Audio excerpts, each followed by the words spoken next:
Cheguei aos 15 anos da minha neta. A organizadora me deteve diante de 300 convidados. Senhora, sua filha diz que a mesa da família está cheia. Sente-se na cozinha. Sorri, dei meia volta e liguei para o buffet que eu havia pago. As luzes se apagaram e... Eu passo café às 5 da tarde porque café de tarde, para mim, é ritual. É a xícara que me acalma, o cheiro que me lembra de tempos em que tudo era mais simples. Naquela sexta-feira, eu estava passando o café quando olhei para o relógio e senti o estômago apertar. Faltavam 2 horas para a festa de 15 anos da minha neta, Valentina. 15 anos. Eu lembrei de quando ela nasceu. De quando eu segurei aquele pacotinho enrolado no cobertor amarelo do hospital e jurei para mim mesma que aquela menina nunca ia passar necessidade. Jurei que ia dar para ela tudo que eu não tive. Desliguei o fogão, fui pro quarto, abri o guarda-roupa. Tirei o tailleur cor de pérola, o mesmo que usei na formatura dela no 5º ano. Ainda servia. Passou apertado no quadril, mas servia. Olhei no espelho e passei batom. Um batom antigo, daqueles que a gente guarda porque lembra de quem a gente era. Dentro da bolsa coloquei o presente.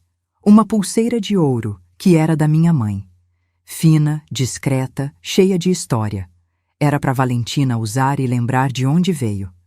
Peguei o ônibus das 6h30. Desci perto do salão de festas, um dos mais caros da cidade. Eu sabia porque tinha visto o orçamento. Tinha pago o orçamento. 300 convidados. Lustres de cristal, uma entrada com tapete e fotos da Valentina em tamanho real. Meu peito encheu de orgulho. Foi aí que a moça de prancheta me parou. A senhora é Dona Zuleide? Sorri. Sou sim, querida. Ela consultou a lista, apertou os lábios. Sua filha Mônica pediu para informar que a mesa da família está lotada, mas preparamos um lugar especial para a senhora na área de apoio. Eu pisquei. Achei que tinha ouvido errado. Área de apoio? É um cantinho reservado, mais tranquilo. Por aqui, por favor. Ela falou com um sorriso treinado. Aquele tipo de sorriso que não chega nos olhos. E eu fui. Fui porque, naquele momento, minha cabeça não conseguiu processar. As pernas andaram sozinhas. A moça me guiou por um corredor lateral, passou pela porta da cozinha e me mostrou uma cadeira de plástico entre caixas de refrigerante e o freezer industrial. Fique à vontade. O jantar já foi servido, mas separei um prato para a senhora. O prato estava frio, a comida empilhada de qualquer jeito. Sentei. Olhei para as minhas mãos, as mesmas mãos que lavaram roupa para os outros por 20 anos. As mesmas mãos que assinaram o cheque de 47 mil reais para essa festa. As mesmas mãos que criaram Mônica sozinha. E agora estavam ali, na cozinha, escondidas. Se você chegou até aqui, eu peço uma coisa. Se inscreve no canal. Essa história vai longe. E eu preciso que você esteja comigo até o final. Eu poderia ter levantado, poderia ter feito escândalo, mas eu sou de outro tempo. Engoli o nó na garganta, respirei fundo e decidi entender antes de reagir. Levantei devagar e fui até a fresta da porta que dava para o salão. Vi Mônica. Minha filha estava numa mesa central, rindo alto, cercada de mulheres que eu nunca tinha visto. Usava um vestido longo de paetê dourado e brincos que brilhavam de longe. Joias que eu não conhecia, um sorriso que eu também não reconhecia. Meu genro, Renato, estava afastado, falando no celular. Ele sempre foi assim, presente, mas ausente. E Valentina? Valentina estava no meio das amigas, tirando foto, posando. Mas a cada minuto ela olhava para os lados, procurando alguém. Me viu. Nossos olhos se encontraram por 2 segundos. Ela se levantou da cadeira. E então Mônica puxou o braço dela. Disse alguma coisa no ouvido. Valentina sentou de novo. Não olhou mais para mim. Voltei para o meu canto. O ar da cozinha cheirava a fritura e desinfetante. Um garçom passou por mim carregando bandejas, nem me olhou. Eu era invisível ali, como se não existisse. E sabe o que doía mais? Não era a cadeira de plástico, não era o prato frio. Era saber que minha filha tinha instruído alguém a me barrar. Tinha planejado isso. Tinha olhado no espelho, passado o batom, colocado as joias novas e decidido que eu não merecia estar ao lado dela. Eu não queria brigar. Eu só queria entender por quê. Mas o que Mônica tinha dito no ouvido de Valentina para ela desistir de me abraçar? Fiquei parada ali, encostada na parede da cozinha, com o barulho das panelas e o vai e vem dos garçons. O suor escorria pelas minhas costas por baixo do tailleur. O tecido era grosso demais para o calor daquele salão. Respirei fundo. Contei até 10. Minha mãe dizia que mulher que reage no calor sempre se queima. Então, eu esperei esfriar. Mas não fiquei parada por submissão. Fiquei porque precisava observar. Entender. Eu criei Mônica. Conheço cada trejeito dela, cada risada falsa, cada olhar de canto. E o que eu vi pelo vão da porta não era minha filha feliz. Era minha filha atuando. Ela ria alto demais. Tocava no braço das outras mulheres com intimidade forçada. Jogava o cabelo pro lado a cada 2 minutos. Um tique nervoso que ela tem desde criança, quando mente. E o vestido. Aquele vestido de paetê dourado. Eu lembrei de 3 semanas antes, quando ela veio na minha casa pedir o dinheiro. Mãe, a gente tá apertado, muito apertado. Mas eu não posso deixar a Valentina sem festa de 15 anos. Você sabe como é, né? As amigas dela são de família boa. Se a gente não fizer bonito, ela vai sofrer bullying. Eu transferi 47 mil reais no mesmo dia. Depois, mais 12 mil reais para o vestido da Valentina. E ainda assinei o contrato do buffet porque o CNPJ do Renato estava com problema temporário. Apertado. Olhei de novo para o vestido de Mônica, para as joias, para os sapatos de salto vermelho que eu nunca tinha visto. Aquilo não era roupa de quem está apertado, aquilo era roupa de quem quer aparecer. Meu estômago revirou. Não de fome, de nojo, de uma coisa amarga subindo pela garganta que eu não sabia ainda nomear. Foi quando decidi sair da cozinha. Não ia fazer cena. Só ia atravessar o salão, ver se alguém me reconhecia, ver como Mônica reagia. Caminhei devagar, com a bolsa apertada contra o corpo. Passei por uma mesa de conhecidos, o casal que mora no prédio da Mônica. Eles me olharam, acenaram com a cabeça, mas com um sorriso estranho, de piedade. Continuei andando. Cheguei perto da mesa principal. Valentina me viu de novo.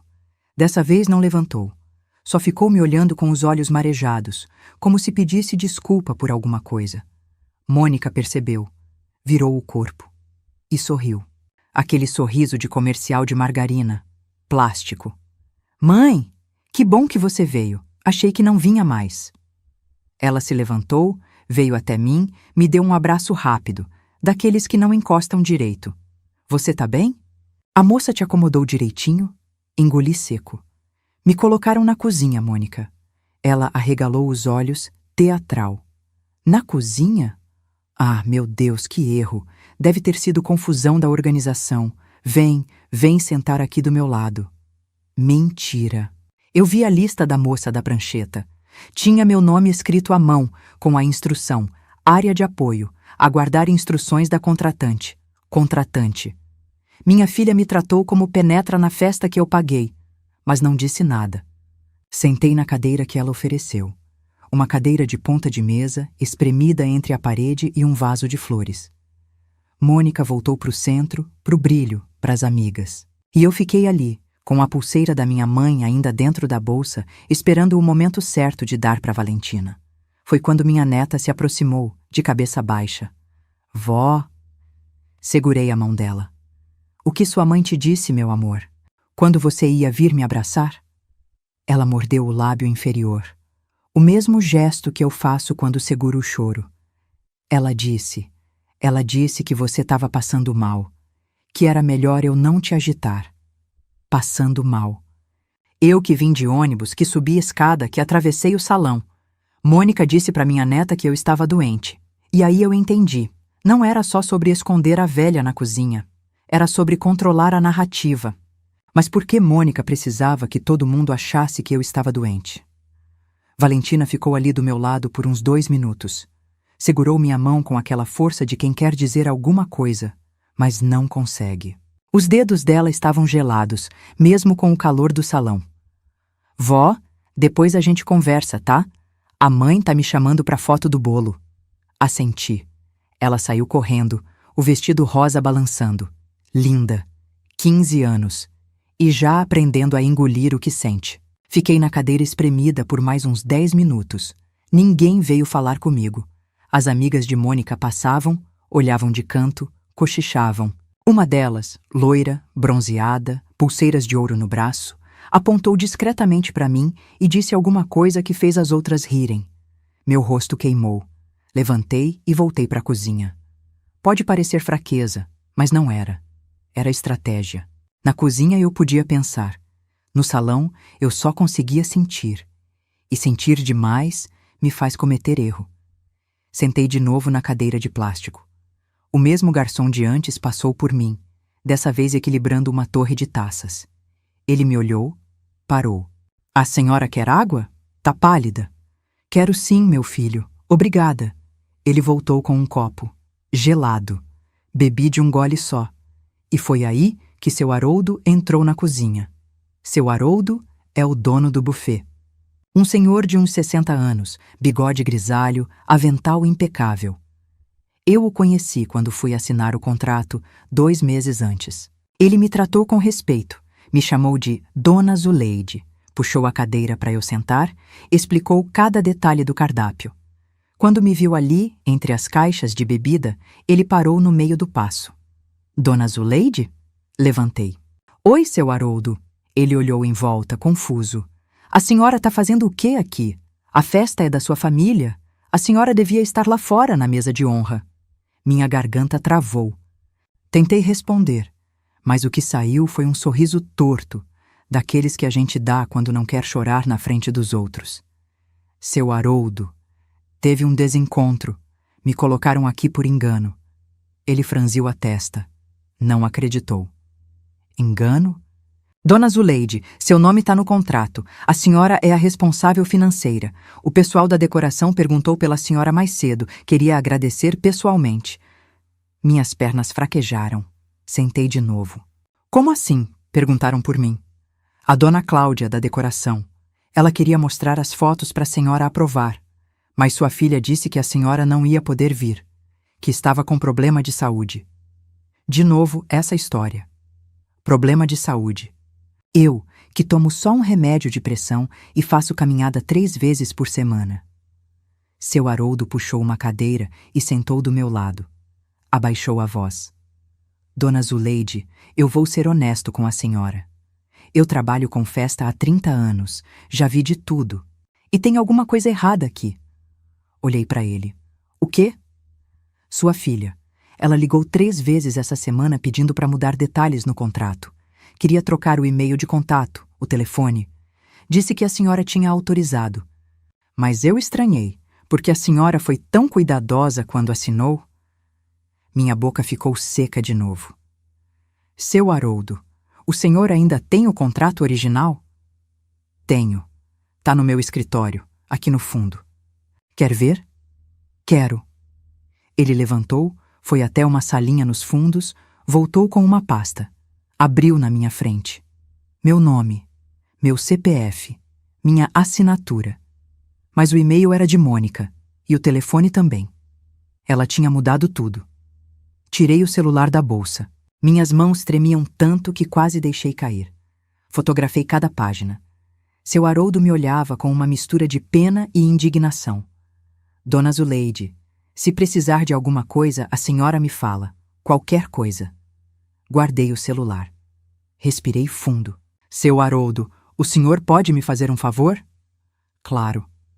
Não conta pra ninguém que a gente conversou. Ainda não. Ele assentiu, sério. E eu fiquei ali, com as fotos do contrato no celular, começando a entender o tamanho do buraco em que minha filha tinha me colocado. Mas se Mônica mudou o contato no buffet, o que mais ela tinha mudado sem eu saber? Fiquei sentada naquela salinha dos fundos por uns 5 minutos, olhando para o celular como se ele fosse explodir na minha mão. A luz da tela iluminava meu rosto no escuro. Do lado de fora, a música tocava alta, aquele funk que a juventude gosta, e eu ouvia os gritos de "Aê!" quando Valentina entrou na pista. Minha neta estava dançando. E eu estava ali, entre caixas de guardanapo, descobrindo que minha filha tinha mais segredos do que eu imaginava. Pensei na Dirce. Dirce é minha amiga de 40 anos. A gente se conheceu na fila do banco quando eu ainda trabalhava de doméstica e ela era caixa. Hoje ela é gerente. Gerente de verdade, dessas que tem sala própria e assina um documento. Liguei para ela. Atendeu no segundo toque, mesmo sendo sexta à noite. Zuleide? Tudo bem? Dirce, preciso de um favor. É urgente. Ela sentiu no meu tom. Não perguntou mais nada. Fala. Você consegue olhar se teve alguma movimentação estranha no meu nome nos últimos meses? Cartão, empréstimo, qualquer coisa. Silêncio do outro lado. Zuleide, aconteceu alguma coisa? Ainda não sei. Por isso preciso que você olhe. Tá. Me dá uns 15 minutos. Vou acessar daqui de casa mesmo. Desliguei. Fiquei olhando para o teto. A lâmpada fluorescente piscava de vez em quando, fazendo um barulhinho de mosca presa. Pensei em tudo que tinha dado para Mônica nos últimos anos. O dinheiro da festa, o vestido da Valentina, os 5.000 reais que emprestei quando ela disse que o cartão tinha estourado, os 8.000 reais para o conserto do carro, os 3.000 reais da matrícula da escola. Eu nunca cobrei, nunca pedi recibo, nunca desconfiei. Porque ela era minha filha. Meu celular vibrou. Mensagem da Dirce. Zuleide, me liga urgente. Meu coração disparou. Minhas mãos suaram. Liguei de volta. Dirce? A voz dela estava diferente, mais baixa, mais séria. Zuleide, escuta. Eu olhei tudo. E tem coisa errada. O quê? Tem um empréstimo no seu nome. 85.000 reais. Feito há 4 meses. O número ecoou na minha cabeça como sino de igreja. 85.000 reais. Como assim, Dirce? Eu não fiz empréstimo nenhum. Pois tem, e tem mais. Uma fatura de cartão adicional. O cartão está no seu nome, mas o endereço de entrega foi alterado. Não é mais o seu. Alterado para onde? Para um endereço no Jardim Europa, número 274. Jardim Europa. O condomínio onde Mônica mora. Minhas pernas amoleceram. Sentei no chão mesmo, encostada na parede fria. A pasta do contrato caiu do meu colo. Dirce, quanto tá a fatura desse cartão? 23.000 reais em aberto. E tá no seu CPF, Zuleide. Se não pagar, vai negativar você. Fechei os olhos. Fiz a conta de cabeça. Empréstimo, 85.000. Cartão, 23.000. Buffet no meu nome, 63.000 reais. Eu tinha visto o contrato com seu Haroldo. Fora o que eu dei de presente ao longo dos anos. Mais de 170.000 reais. No meu nome, sem eu saber. Dirce, você pode me mandar esse extrato por e-mail? Agora? Mando. Mas Zuleide, isso é crime. Você sabe disso, né? Eu sabia, mas ela era minha filha. Minha filha. A menina que eu criei sozinha, que eu ensinei a ler, que eu levei para a escola de mão dada todo santo dia durante 8 anos, que chorou no meu colo quando o pai foi embora. E agora essa mesma menina tinha feito empréstimo no meu nome e me escondido na cozinha da festa, para que eu não descobrisse, porque se eu circulasse pelo salão, os fornecedores iam me reconhecer, iam vir falar comigo, iam agradecer a mim pelo pagamento, e a farsa dela ia desmoronar. Fiquei ali no chão da salinha, com o celular na mão, o e-mail da Dirce chegando e um gosto de fel na boca. Chorei. Mas chorei baixinho, para ninguém ouvir. Porque mulher da minha idade já aprendeu que lágrima alta não resolve nada, só atrai pena. Mas se Mônica tinha feito tudo isso nas minhas costas, o que ela tinha contado pros outros sobre mim? Fiquei no chão daquela salinha por mais tempo do que deveria. O frio do piso subia pelas minhas pernas, entrava nos ossos. Mas eu não conseguia levantar. Era como se meu corpo tivesse desistido antes da minha cabeça. O e-mail da Dirce estava aberto na tela do celular. Eu lia e relia os números, esperando que mudassem. Que fosse engano. Que aparecesse uma explicação que fizesse sentido. Não apareceu. 85.000 reais de empréstimo. 23.000 reais de cartão. Tudo no meu nome. Tudo sem minha assinatura de verdade. Eu sei como funciona, Mônica tinha meus documentos, tinha meu CPF decorado, sabia minha data de nascimento, nome da minha mãe, endereço antigo. Tudo que banco pergunta para confirmar identidade. E eu, boba, deixava meus papéis na gaveta do quarto de visita, o quarto que ela usava quando ficava na minha casa. Confiei. Confiei porque ela era minha filha. Levantei devagar, apoiando a mão na parede. O joelho estalou, a coluna reclamou. 68 anos de vida pesam mais quando a gente descobre que foi traída por quem ajudou a criar.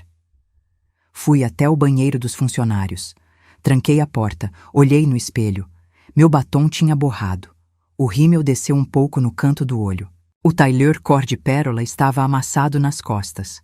Lavei o rosto. Água fria. Sequei com papel toalha áspero. E foi ali, olhando para aquela velha no espelho, que eu lembrei de tudo. Lembrei de quando Mônica nasceu. Parto difícil, 16 horas de trabalho. O pai dela saiu para comprar cigarro quando ela tinha 8 meses. Nunca mais voltou. Eu criei ela sozinha. Fiz faxina em 3 casas por semana. Terça na Dona Marta, quinta na Dona Regina, sábado no seu Osvaldo. Cada uma pagava 80 reais por dia na época. Eu juntava tudo, separava para o aluguel, para a luz, para a escola. Vendi salgado na porta do colégio dela. Coxinha, risole, bolinha de queijo.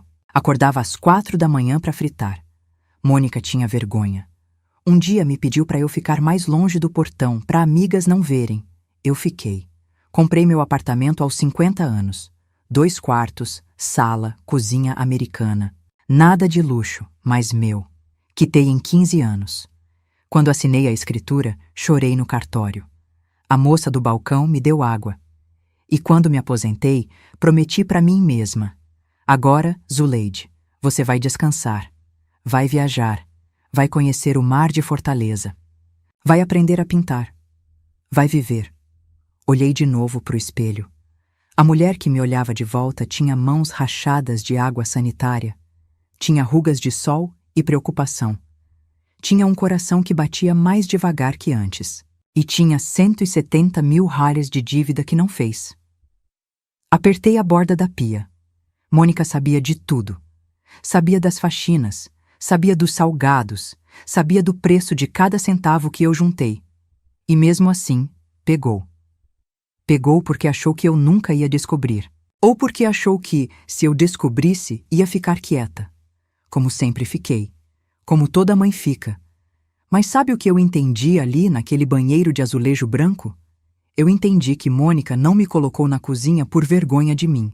Ela me colocou na cozinha porque, se eu circulasse pelo salão, os fornecedores iam me reconhecer, iam me agradecer, iam perguntar se eu estava satisfeita com o serviço. E alguém ia comentar: "Que bom que a senhora está aqui, dona Zuleide. A sua filha disse que a senhora não vinha, que estava doente." E eu ia perguntar: "Doente? Eu?" E a máscara ia cair. Por isso a cozinha, por isso a história da doença. Por isso, o sussurro no ouvido de Valentina. Mônica não estava me escondendo por vergonha do meu tailleur velho ou do meu jeito simples. Ela estava me escondendo porque eu era a prova viva da mentira dela. Sequei o rosto de novo. Passei a mão pelo cabelo. Endireitei a coluna. Não ia embora. Não ia ficar quieta. Mas também não ia fazer escândalo. Ainda não. Primeiro, eu precisava saber mais uma coisa. O que exatamente Mônica tinha contado para a família sobre mim? Saí do banheiro com o rosto lavado e a decisão tomada. Não ia reagir no escuro. Precisava de luz. Precisava saber exatamente o que Mônica tinha plantado na cabeça das pessoas. Atravessei o corredor dos fundos e voltei para o salão pela porta lateral. A música tinha mudado. Agora tocava uma dessas lentas, de dança de casal. Algumas pessoas estavam na pista, abraçadas. Outras conversavam nas mesas, com taças de espumante na mão. Foi quando vi minha sobrinha Cíntia. Cíntia é filha da minha irmã mais nova, que Deus a tenha. Tem 30 e poucos anos, trabalha em escritório de advocacia, sempre foi a mais sensata da família. Quando me viu, abriu um sorriso enorme e veio correndo. "Tia Zuleide!" Me abraçou apertado. Daqueles abraços de verdade que apertam as costelas. Tia, que bom que você veio. A Mônica disse que a senhora não ia conseguir. Meu estômago gelou. Disse o quê, minha filha? Cíntia se afastou um pouco, ainda segurando meus braços. Que a senhora estava com problema de saúde, que estava confusa, precisando de repouso. A gente ficou preocupada. Confusa. A palavra ecoou na minha cabeça como tapa. Confusa como, Cíntia? Ela baixou a voz, constrangida. Ah, tia. Ela disse que a senhora estava tendo uns lapsos de memória, que às vezes esquecia as coisas, repetia as mesmas perguntas. Disse que o médico recomendou evitar agitação. Minhas mãos tremeram. Enfiei elas nos bolsos do tailleur para Cíntia não ver. E você acreditou? Tia, A Mônica parecia tão preocupada, chorou até, quando contou. Disse que estava difícil para ela lidar sozinha. Chorou. Minha filha chorou contando que eu estava ficando senil. E todo mundo acreditou. Respirei fundo. Precisava continuar investigando. Não podia deixar a raiva tomar conta. Ainda não. Cíntia, e quem tá pagando essa festa? Você sabe? Ela riu, como se a pergunta fosse óbvia. A Mônica e o Renato, Ué. Ela disse que juntaram durante anos, que você até ofereceu ajudar, mas ela recusou. Queria provar que conseguia dar uma festa bonita para Valentina, sem depender de ninguém. Fechei os olhos por um segundo. A mentira era completa. Mônica não tinha só roubado meu dinheiro, tinha roubado minha história. Tinha me transformado na mãe doente que ela dispensou por piedade. E ela, a filha guerreira que venceu sozinha. Tia, a senhora tá bem? Tá pálida. Abri os olhos. Forcei um sorriso. Tô bem, minha filha. Só cansada da viagem. Cíntia assentiu, aliviada. Quer sentar? Posso pegar um prato para a senhora. Não precisa, mas me faz um favor? Claro. Não conta para Mônica que a gente conversou. Ainda não. Ela franziu a testa, sem entender. Mas concordou. Tá bom, tia. Me deu outro abraço, esse mais curto, e voltou para a mesa dela. Fiquei parada no canto do salão, observando Mônica rir com as amigas. Observando Renato, que agora estava encostado numa pilastra, olhando para o celular com cara de quem queria estar em qualquer outro lugar. Observando Valentina, que dançava com as amigas, mas de vez em quando olhava na minha direção, como se quisesse vir falar comigo e não pudesse. E observando os outros parentes, meu primo Geraldo, que mora em Campinas, minha tia Odete, de 82 anos, que veio de cadeira de rodas, a cunhada do Renato, que eu só vi uma vez na vida. Todos ali. Todos acreditando que eu era a velha confusa, que quase não veio porque não estava bem da cabeça. Uma náusea subiu pela minha garganta. Engoli seco. Foi quando percebi uma coisa. Cíntia tinha dito que Mônica chorou ao contar sobre minha suposta doença. Tinha dito que Mônica parecia preocupada, mas Cíntia também tinha deixado escapar outra coisa, quase sem querer. O Renato andava estranho esses dias, calado. A Mônica disse que era estresse do trabalho, mas... sei não. Renato. Meu genro, o homem que não conseguiu me olhar nos olhos desde que cheguei. Se Mônica estava mentindo para a família toda, será que estava mentindo para o marido também? Ou será que ele sabia de tudo? Renato era cúmplice ou mais uma vítima? Procurei Renato com os olhos. Ele não estava mais na pilastra. Olhei para o bar, para as mesas do fundo, para a entrada do banheiro. Nada. Então vi a porta lateral aberta. A que dava para o estacionamento. Fui até lá. Renato estava do lado de fora, sozinho, fumando, encostado num carro preto. A brasa do cigarro brilhava no escuro. Ele tragava rápido, nervoso, do jeito que gente ansiosa fuma, como se o cigarro fosse acabar antes de resolver alguma coisa. Ele me viu chegando e congelou. O cigarro parou no meio do caminho até a boca. Dona Zuleide. Não veio me abraçar. Não veio me cumprimentar. Ficou parado como bicho acuado. Fui eu que fui até ele. Renato, posso falar com você um minuto? Ele olhou para os lados, como se procurasse rota de fuga. Agora, dona Zuleide, é que a Mônica tá me esperando pra... É rápido. Parei na frente dele. perto o suficiente para ver o suor na testa, a mão tremendo, as olheiras fundas que a luz do salão escondia. Renato, você sabe que fui eu que paguei essa festa, né? Ele acendeu outro cigarro. O primeiro ainda estava pela metade. Acendeu por cima com o isqueiro falhando 2, 3 vezes até pegar. Dona Zuleide, Olha, a senhora precisa conversar com a Mônica sobre isso. Eu vou conversar, mas primeiro quero conversar com você. Silêncio. Ele tragou fundo. Soltou a fumaça para o lado, evitando meu rosto. Renato, você assinou alguma coisa no meu nome? O cigarro tremeu entre os dedos dele. Olha para mim.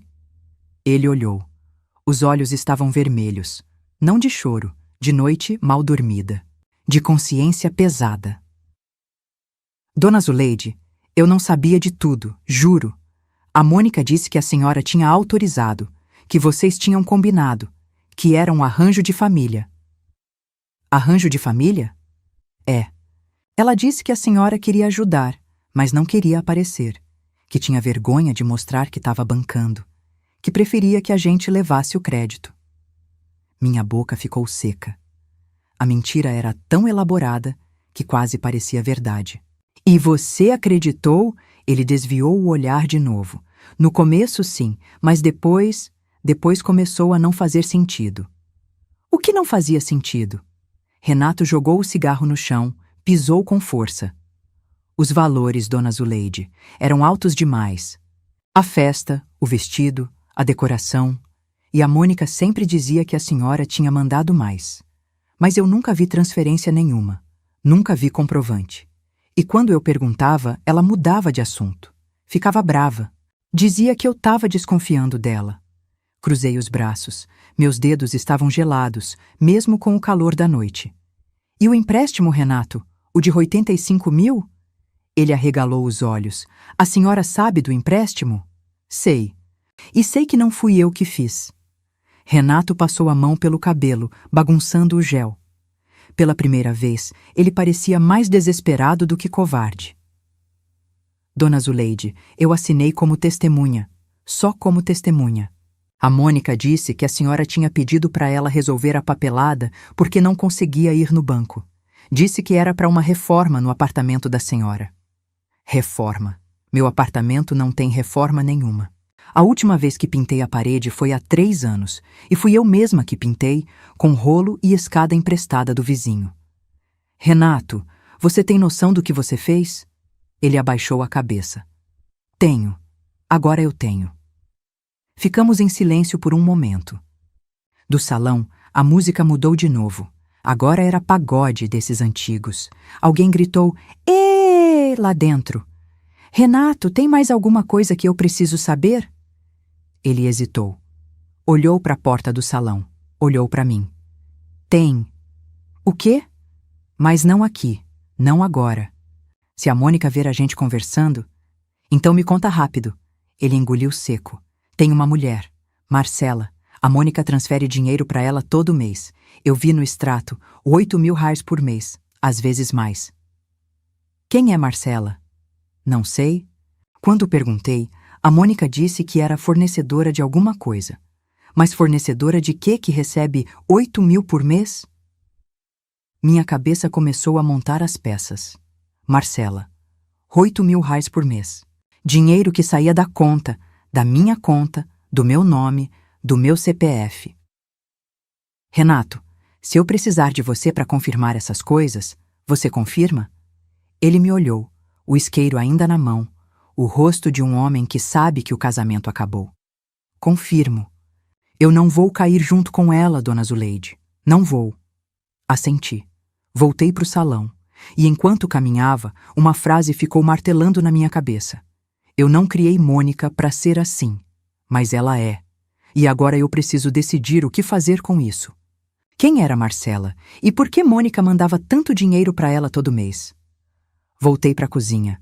Seu Haroldo ainda estava lá, conferindo as bandejas de sobremesa.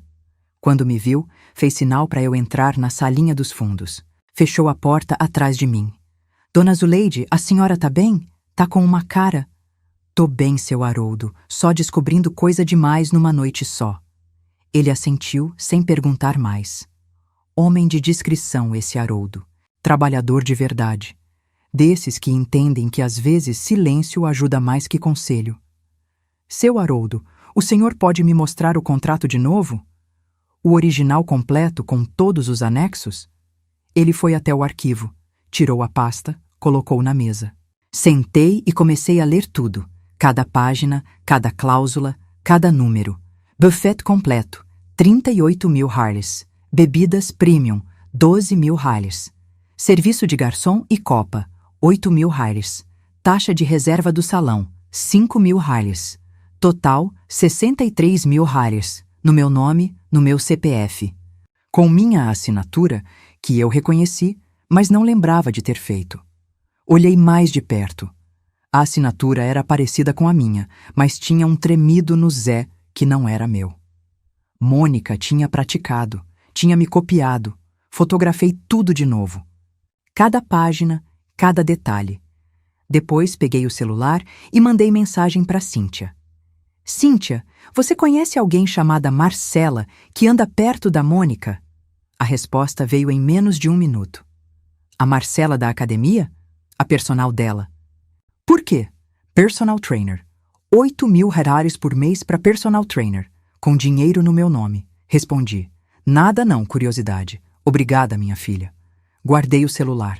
Encostei a cabeça na parede. Agora eu entendia tudo. Mônica não estava só me roubando para pagar festa. Ela estava financiando uma vida inteira. Personal trainer de luxo. Colégio particular de 4.000 reais por mês para Valentina. Carro novo. Aquele SUV branco que ela disse que era financiado com condição especial. Viagens que apareciam nas fotos do Instagram. Tudo no meu nome. Tudo com meu crédito. Tudo enquanto me dizia que estava apertada. Peguei um papel e uma caneta que estavam na mesa do seu Haroldo. Comecei a anotar. Empréstimo, 85.000 reais. Cartão adicional, 23.000 reais. Buffet, 63.000 reais. Dinheiro que dei de presente nos últimos 2 anos, uns 30.000 reais por baixo. Personal trainer, 8.000 reais por mês, x 12 meses, a 96.000, pelo menos. Total, quase 300.000 reais. 300.000 reais. O preço do meu apartamento quando comprei. O preço de 20 anos de faxina, de salgado na porta de escola, de mão rachada e joelho doendo. Minha vista embaçou. Mas não era lágrima. Era raiva. Uma raiva fria, quieta, que subia do estômago e apertava o peito. Respirei fundo. Liguei para Dirce de novo. Dirce, você consegue me mandar por e-mail o extrato completo dessas movimentações? Tudo que saiu no meu nome nos últimos 12 meses? Já tô mandando. Chega em 2 minutos. Esperei. O e-mail chegou. Abri. A lista era longa. Transferências, pagamentos, saques, tudo em datas diferentes, valores variados. E no meio de tudo, um padrão. Todo dia 10, saía uma transferência de 8.000 reais para Marcela A, 12 meses. 12 transferências. 96.000 reais só para personal trainer. Mas tinha mais uma coisa. Entre os gastos, tinha uma transferência de 15.000 reais para uma empresa chamada Eventos Decorações. A mesma decoração que a dona Cláudia, que seu Haroldo mencionou, tinha feito. A mesma dona Cláudia que queria me agradecer e foi informada de que eu não viria por problema de saúde. Fotografei o extrato. Salvei tudo numa pasta do celular. Mandei cópia para o meu e-mail, para o e-mail da Dirce e para o e-mail do meu advogado, o Dr. Sérgio, que fez meu testamento ano passado. Não ia deixar nada solto. Guardei o celular. Olhei para o relógio na parede da cozinha. 10h30 da noite. A festa ia até meia-noite. Ainda tinha tempo. Levantei, ajeitei o tailleur, passei a mão no cabelo. Seu Haroldo me olhou da porta. Dona Zuleide, a senhora vai fazer o quê? Sorri. Pela primeira vez na noite, um sorriso de verdade. Vou fazer o que devia ter feito há muito tempo, seu Haroldo. Vou parar de ficar quieta. Ele assentiu, com um brilho de respeito nos olhos. Se precisar de testemunha, a senhora me chama. Pode deixar. Saí da cozinha. Agora eu tinha tudo. Os documentos, os extratos, as provas, as testemunhas. Só faltava uma coisa: o momento certo. E o momento certo estava chegando, a hora do brinde. Fiquei num canto do salão, perto da mesa de doces, observando. A festa continuava como se nada estivesse acontecendo. Casais dançavam, crianças corriam entre as mesas, garçons circulavam com bandejas de salgadinho. E eu ali, invisível, com o celular pesando no bolso como se fosse uma arma carregada. Meu estômago roncou. Não tinha comido nada desde o café da tarde. Peguei um brigadeiro da mesa, daqueles gourmet com granulado belga, e coloquei na boca. Derreteu na língua, doce demais, quase enjoativo. Pensei em como Mônica sempre gostou de doce. Quando era criança, roubava brigadeiro da panela antes de eu enrolar. Eu fingia que não via, deixava ela lamber a colher. Engoli o brigadeiro com dificuldade. Meu celular vibrou. Mensagem de Cíntia. Tia, por que a senhora perguntou da Marcela? Respondi rápido. Vi o nome num papel e fiquei curiosa. Ela é amiga da Mônica? Amiga não sei, mas a Mônica vive postando foto com ela na academia. Personal trainer famosa, cobra uma fortuna. A Mônica diz que vale cada centavo. Cada centavo. Centavo meu. Guardei o celular. A raiva voltou, mas dessa vez misturada com outra coisa. Uma tristeza antiga, do fundo do peito. Daquelas que a gente carrega sem perceber. Porque eu lembrei de uma coisa. Ano passado pedi para Mônica me levar numa consulta de rotina, exame de sangue, essas coisas. Ela disse que não podia, que tinha compromisso inadiável. Eu fui de ônibus, sozinha. Sentei na sala de espera do laboratório por 2 horas. No mesmo dia, ela postou foto na academia. Com Marcela, sorrindo. Compromisso inadiável. Olhei para o salão. Mônica estava na mesa principal, conversando com uma mulher que eu não conhecia. Ria alto, jogava o cabelo, fazia gestos largos com as mãos cheias de anéis. E, de repente, tudo se encaixou. Mônica não estava só gastando meu dinheiro. Ela estava vivendo uma vida que não era dela. Uma vida de Instagram, de aparência, de fachada. O apartamento alugado no condomínio chique, o carro financiado, a personal trainer de 8.000 por mês, o colégio particular da Valentina, as roupas de marca, as joias, tudo mentira, tudo sustentado por mim, sem eu saber.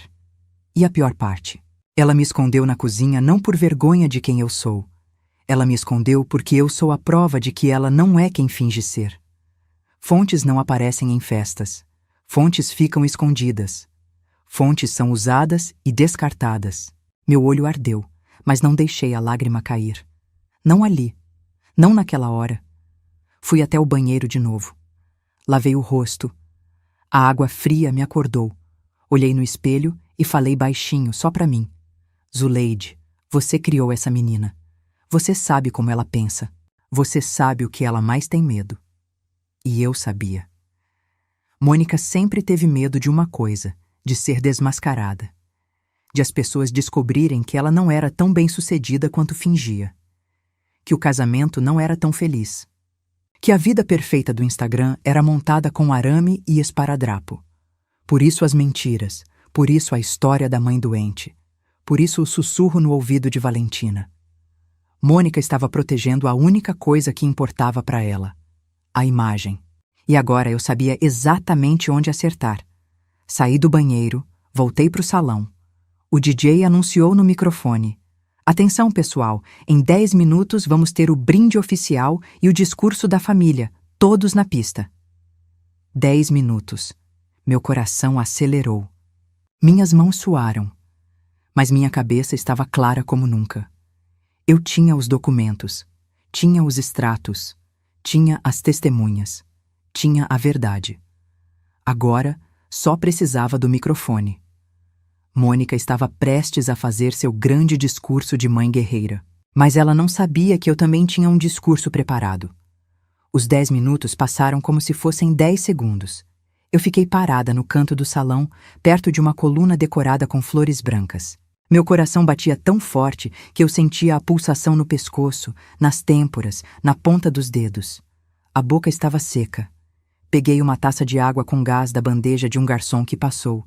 Precisava de alguma coisa para ocupar as mãos. O DJ baixou a música. As luzes do salão mudaram, ficaram mais suaves, mais douradas. Aquela luz de momento especial, de discurso emocionante, de foto para guardar. Atenção, pessoal. Agora vamos chamar ao palco a mãe da debutante, Dona Mônica, para o brinde oficial. Aplausos. Mônica se levantou da mesa principal. Ajeitou o vestido de paetê dourado, passou a mão no cabelo, sorriu para uma amiga que tirava foto. Caminhou até o pequeno palco onde ficava a mesa do bolo.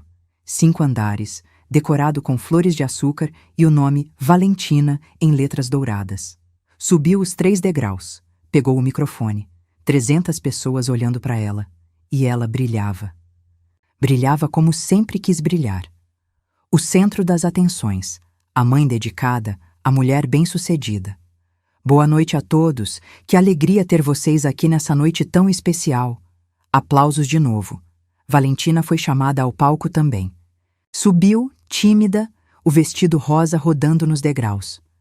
Mônica passou o braço pelos ombros dela, puxou para perto.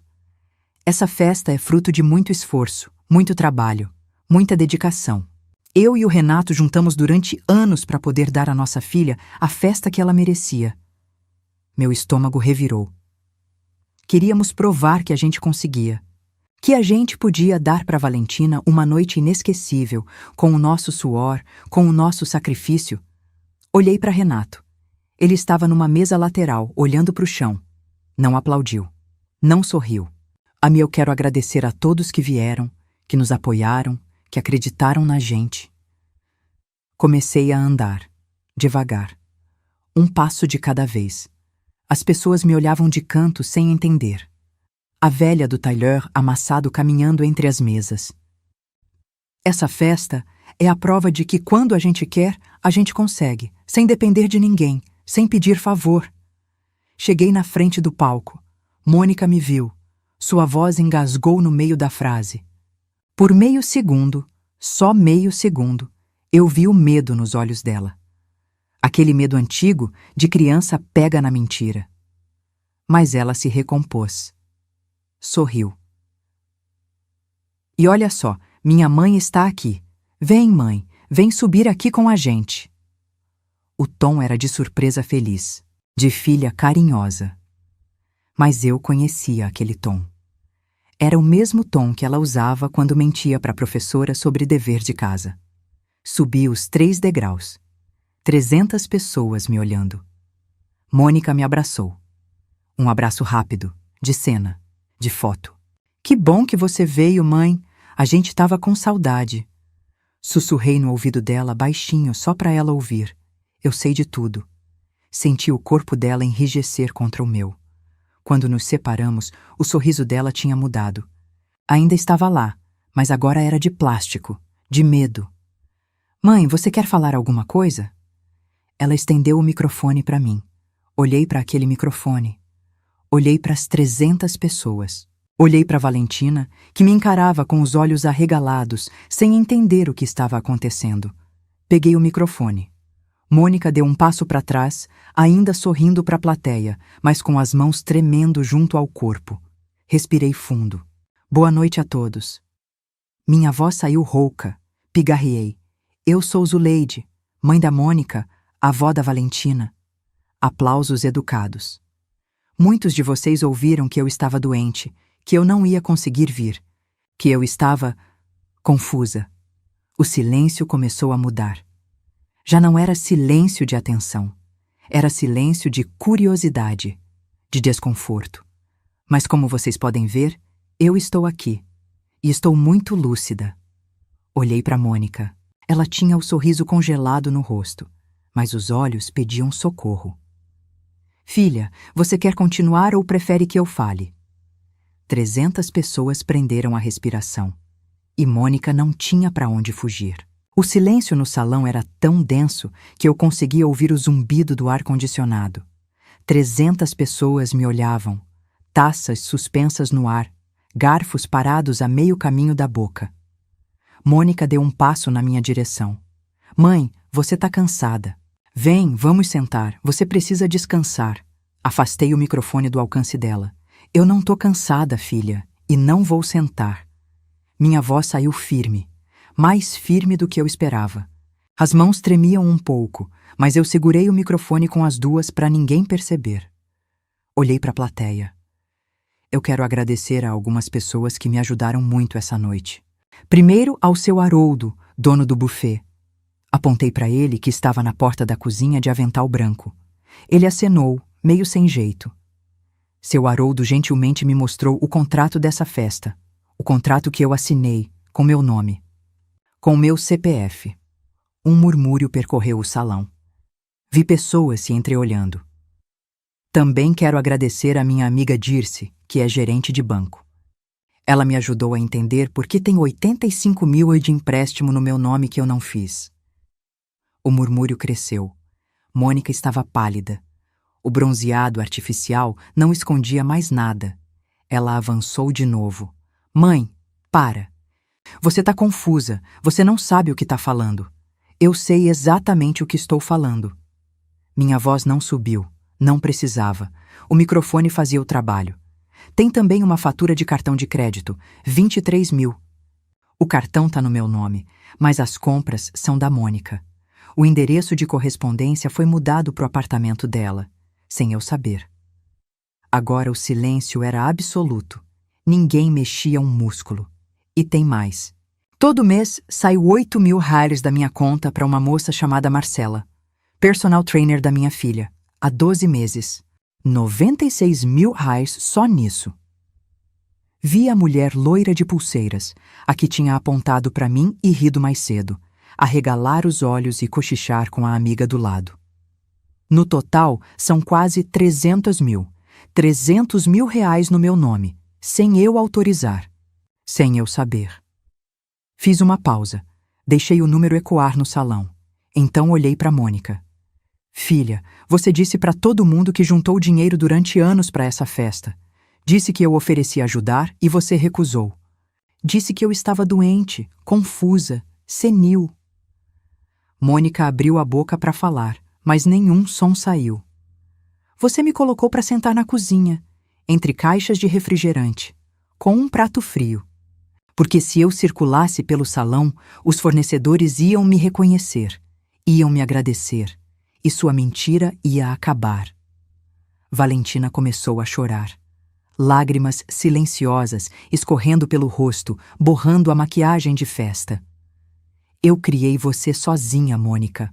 Seu pai foi embora quando você tinha 8 meses. Eu fiz faxina em 3 casas por semana. Vendi salgado na porta da sua escola. Comprei meu apartamento com 20 anos de trabalho. Minha voz falhou um pouco. Engoli seco. Continuei. Você sabe o preço de cada centavo que eu juntei. Você sabe por que me viu chegar em casa com as mãos rachadas de água sanitária, e mesmo assim, você pegou. Mônica finalmente conseguiu falar. A voz saiu esganiçada, desesperada. Mãe, eu ia te contar. Eu ia devolver. Eu só precisava de um tempo para me organizar. Quando? Quando eu morresse e você herdasse a dívida junto com o apartamento? O golpe acertou. Vi nos olhos dela. Renato levantou da mesa e saiu do salão. Não correu, mas caminhou rápido, a cabeça baixa. Valentina desceu do palco e sentou numa cadeira vazia, o rosto entre as mãos. Olhei para a plateia uma última vez. Eu não vim aqui para fazer escândalo. Vim porque quero que vocês saibam a verdade. A festa que vocês estão curtindo, a comida que vocês estão comendo, o champanhe que vocês estão bebendo, fui eu que paguei. E minha filha me escondeu na cozinha para ninguém descobrir. Desliguei o microfone. Desci do palco. O silêncio me acompanhou até a porta. Mas antes de ir embora, eu precisava falar com uma pessoa. A única que ainda podia ser salva dessa história. Não fui embora. Saí do salão, mas parei no corredor. Encostei na parede, respirei fundo. O coração ainda batia forte, as pernas tremiam, mas eu tinha feito o que precisava fazer. Do salão, ouvi o burburinho crescer. Vozes sobrepostas, cadeiras arrastando, gente perguntando: o que aconteceu? É verdade isso?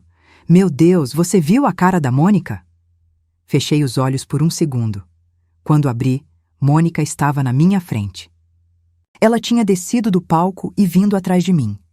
O vestido de paetê dourado brilhava sob a luz do corredor, mas o rosto dela estava destruído. A maquiagem borrada, os olhos vermelhos, a boca tremendo. Mãe, como você pôde fazer isso comigo? A voz dela era de acusação, como se eu fosse a vilã. Fazer o quê, Mônica? Contar a verdade? Você me humilhou na frente de todo mundo, na festa da sua neta. Você me colocou na cozinha.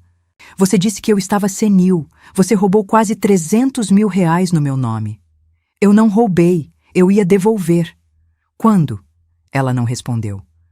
Quando, Mônica? Me diz. Eu quero saber o plano. Silêncio. Não tinha plano, né? Você ia continuar pegando até acabar, até eu descobrir ou até eu morrer. O que viesse primeiro. Mônica começou a chorar. Aquele choro alto, de criança, que ela fazia quando queria que eu cedesse. Mãe, você não entende. Você não sabe como é difícil. O Renato ganha mal, a escola da Valentina é cara, o condomínio é caro, eu precisava manter as aparências. Aparências para quem, Mônica? Para todo mundo. Minhas amigas, as mães da escola, a família do Renato, todo mundo olha, todo mundo julga. Se eu não tivesse no mesmo nível, iam falar mal de mim, iam excluir a Valentina. Então você me roubou para impressionar suas amigas de academia? Ela engasgou no próprio choro. Não foi assim. Foi sim. Foi exatamente assim. Me afastei da parede. Cheguei mais perto dela. Olhei nos olhos, aqueles olhos que eu conhecia desde que eram de recém-nascido. Mônica, eu passei a vida inteira fazendo sacrifício por você. Sacrifício de verdade. Não de Instagram. Sacrifício de acordar às 4 da manhã para fritar salgado, de pegar ônibus lotado com dor no joelho, de usar a mesma roupa durante 5 anos para você ter uniforme novo. Ela desviou o olhar. E você, com tudo que eu te dei, decidiu que não era suficiente. Que você merecia mais. Que podia pegar escondido porque eu era velha demais para perceber. Mãe, eu não terminei. Ela se calou. Você não só pegou meu dinheiro. Você pegou minha história. Contou para a família que eu estava doente, que eu oferecia ajuda e você recusou. Me transformou na mãe senil que você carrega por pena. E você ficou com o papel de heroína. Mônica soluçava agora. O rímel escorria em linhas pretas pelo rosto. Isso, Mônica, é o que mais dói. Não é o dinheiro. É você ter vergonha de mim. É você preferir me esconder a me assumir. Ela tentou me abraçar. Dei um passo para trás. Não. Agora não. Mãe, por favor, eu errei. Eu sei que errei. Sabe o que você vai fazer? Segunda-feira você vai comigo ao banco. Vai transferir toda essa dívida para o seu nome. Vai assinar documento reconhecendo que eu não autorizei nada. Mas eu não tenho como pagar. Problema seu. Deveria ter pensado nisso antes. E se eu não for?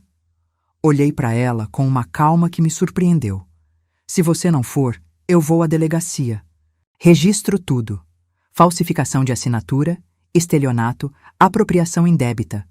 Tenho os documentos, os extratos, as testemunhas. Seu Haroldo, a Dirce, o Renato. O nome do marido fez ela arregalar os olhos. O Renato? É, ele me contou tudo. Inclusive da Marcela. Mônica ficou branca. Ele não vai ficar quieto para te proteger, filha. Ele já escolheu o lado dele.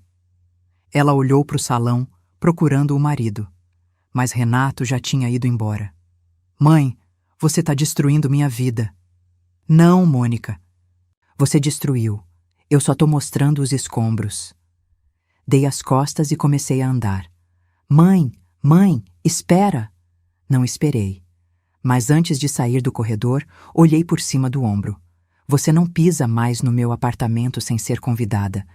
E eu decido se convido ou não. Continuei andando, mas eu ainda não tinha ido embora. Tinha uma pessoa que eu precisava encontrar antes. Valentina. Encontrei Valentina no estacionamento.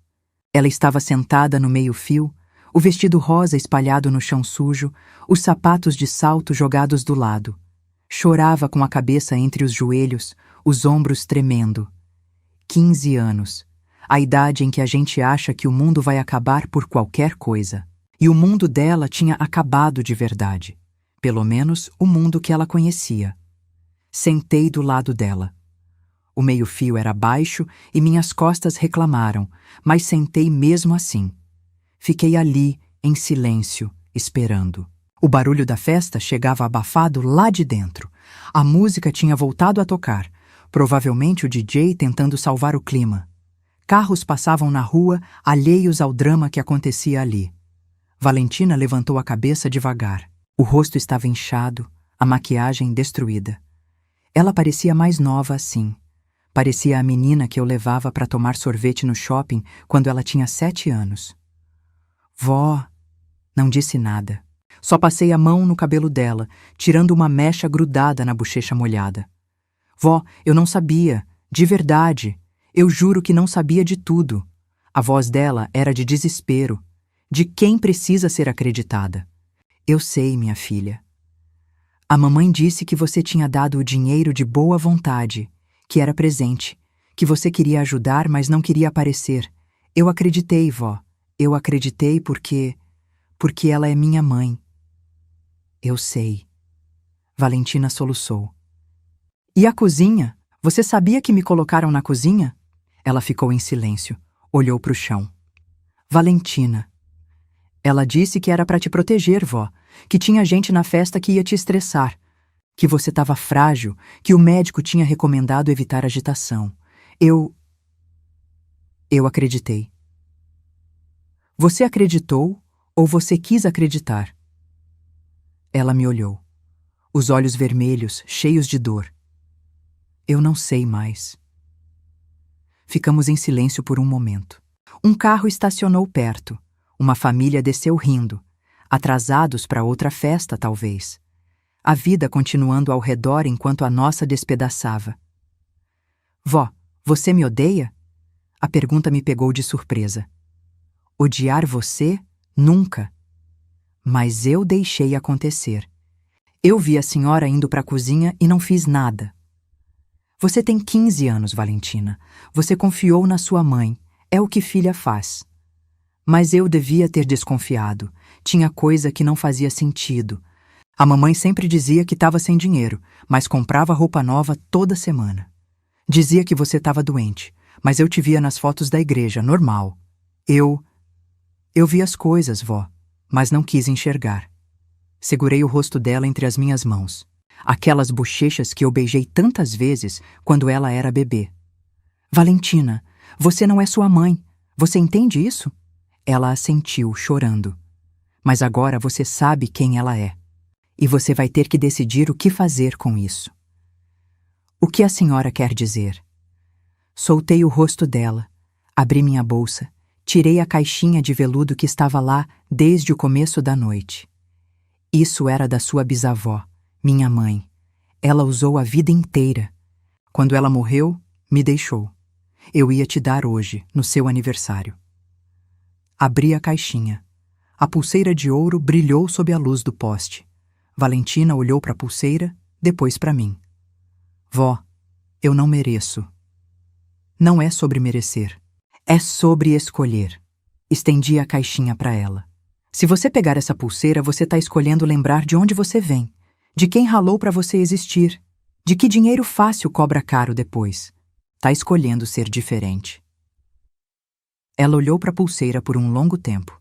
Então pegou. Não colocou no pulso. Segurou na mão, apertado, como se fosse um amuleto. Vó, eu posso ir morar com a senhora? Meu coração apertou. Isso você precisa conversar com sua mãe e seu pai primeiro. Eu não quero conversar com a minha mãe. Não agora. Eu entendo, mas a porta da minha casa está aberta, Valentina. Sempre esteve. Sempre vai estar. Ela se jogou nos meus braços. Me abraçou com força, daquele jeito que adolescente abraça quando finalmente para de fingir que é forte. E eu abracei de volta. Ficamos assim por um tempo. O barulho da festa lá dentro, a rua vazia lá fora e nós duas no meio, segurando uma a outra. Mas a noite ainda não tinha acabado. Eu precisava acertar as contas finais com minha filha. Voltei para o salão com Valentina do meu lado. Ela tinha limpado o rosto com um lenço de papel que eu achei no fundo da bolsa. Os olhos ainda estavam inchados, mas ela caminhava com a coluna reta. A pulseira da bisavó estava guardada no bolso do vestido. Ela disse que ia colocar no pulso quando chegasse em casa. Não quero que a mãe veja, murmurou. Eu entendi. O salão estava diferente agora. Muitos convidados já tinham ido embora. As mesas estavam pela metade, taças abandonadas, guardanapos amassados no chão. O DJ tocava uma música qualquer no volume baixo, mais para ocupar o silêncio do que para animar. Os garçons circulavam recolhendo o que sobrou. Os que ficaram me olhavam diferente. Não mais com aquela pena misturada com desconforto. Agora era outra coisa. Respeito, talvez. Ou pelo menos curiosidade. Minha tia Odete, a de 82 anos, veio até mim na cadeira de rodas, empurrada pela enfermeira. Segurou minha mão com força. Zuleide, eu sempre desconfiei que tinha coisa errada. Mônica vivia ostentando, mas nunca vi o Renato com carro bom ou roupa nova. Não batia. A senhora devia ter me contado, tia. E a senhora ia acreditar? Mãe nunca quer acreditar mal de filha. Ela tinha razão. Olhei em volta, procurando Mônica. Ela estava num canto, perto da mesa do bolo intocado. As amigas de antes tinham sumido. Só restava uma, aquela loira de pulseiras, que falava alguma coisa no ouvido dela e depois saiu também, sem se despedir. Mônica estava sozinha. O vestido de paetê dourado parecia mais pesado agora. Ela encostou numa cadeira, os ombros curvados, olhando para o nada. Fui até ela. Mônica. Ela levantou os olhos. Estavam vazios. O que você quer agora, mãe? Não bastou me destruir? Eu não te destruí. Eu mostrei o que você fez. É a mesma coisa. Não é. Puxei uma cadeira e sentei na frente dela. Valentina ficou um pouco afastada, observando. Escuta bem o que eu vou falar, porque eu só vou falar uma vez. Mônica não respondeu, mas também não desviou o olhar. Segunda-feira, 9 da manhã, você vai estar no banco comigo. Vai transferir toda a dívida para o seu nome. Vai assinar documento reconhecendo que eu não autorizei nada. Eu já falei com o meu advogado, o Dr. Sérgio. Ele vai preparar tudo. E se eu não tiver dinheiro para pagar? Você negocia parcelamento, vende o carro, sai do apartamento caro. Coloca a Valentina numa escola que caiba no seu bolso de verdade. Mas a dívida é sua, não minha. Mãe, você tá me condenando à miséria. Eu tô te condenando à realidade. É diferente. Ela riu. Uma risada seca, amarga. Você sempre foi assim, dura. Nunca demonstrou carinho de verdade. Eu te criei sozinha, Mônica. Trabalhei a vida inteira para você ter o que eu não tive. Se isso não é carinho, eu não sei o que é. Carinho é entender, mãe. É perdoar. Eu posso até perdoar, um dia. Mas primeiro você precisa assumir o que fez. Ela ficou em silêncio. E tem mais uma coisa. O quê? Você não pisa mais no meu apartamento sem ser convidada. Não mexe em nenhum documento meu. Não fala do meu nome para ninguém sem minha autorização. Se eu souber que você contou mais uma mentira sobre mim, eu vou à delegacia. Tá entendido? Mônica me olhou por um longo tempo, o rosto cansado, envelhecido de repente. Ela parecia ter 10 anos a mais do que de manhã. Tá. Ótimo. Levantei da cadeira. E o Renato, mãe? Você sabe que ele foi embora, né? Olhei para a porta do salão. Sei. O casamento acabou. Isso é entre vocês dois. Você podia ter esperado, podia ter falado comigo em particular. Não precisava fazer isso na frente de todo mundo. Olhei para ela uma última vez. Você me colocou na cozinha na frente de todo mundo. Me chamou de senil na frente de todo mundo. Me roubou achando que eu nunca ia saber. Então não, Mônica. Eu não podia esperar. Eu esperei a vida inteira. E você confundiu minha paciência com fraqueza. Dei as costas. Valentina veio até mim, me deu a mão. Saímos juntas do salão. Lá fora, o ar da noite estava fresco. Respirei fundo. Meus pulmões encheram como não enchiam há horas.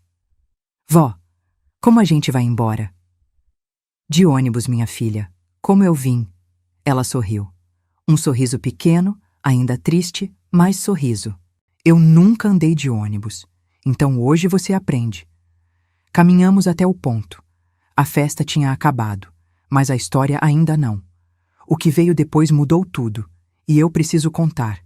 O cheiro de bolo de laranja enche a cozinha. Minha cozinha. De verdade.